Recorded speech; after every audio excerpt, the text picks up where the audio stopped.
Iran with a hostile warning to the U.S., saying if President Trump walks away from the nuclear deal, it would be a historic mistake. That deadline now 5 days away. Benjamin Hall, live at a Middle East bureau with more on this today. Benjamin, hello. Hi, Bill. Well, we've been seeing a number of threats from the Iranians over the last few days, saying that the U.S. would pay a heavy price if they decided to pull out of the Iran deal. But today, there was a slightly more moderate tone from President Rouhani of Iran, who actually said that Iran would consider not abandoning the deal, even if the U.S. pulled out. He went on, though, to say that that was only as long as the European Union often guarantees that Iran would continue to benefit from the accord.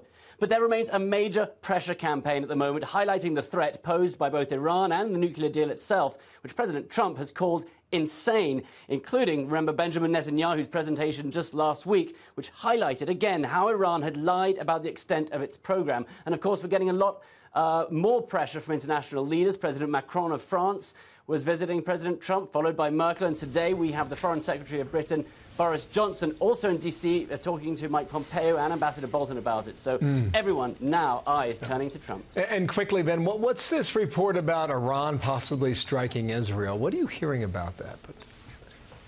Just today, Israeli newspapers saying that intelligence sources suggest that Iran wants to strike inside Israel, and that's in retaliation for airstrikes which were carried out by Israel inside Syria just recently. Officials say Iran is desperate to retaliate for an April 9th airstrike that killed 7 Iranian military advisors and members of the Iranian Revolutionary Guards, and that attack inside Syria was in fact the first one acknowledged by Israel against Iranian forces there. And so, the nuclear deal aside, there's a lot of focus on Iran's role as it begins to encroach on Israel. And remember, Benjamin Netanyahu has said he will not allow Iran to build up its military presence close to the borders. So, real threat of direct military confrontation between the two now. Yeah. Bill? Benjamin, thank you. Benjamin Hall from Jerusalem today on all that. Thanks.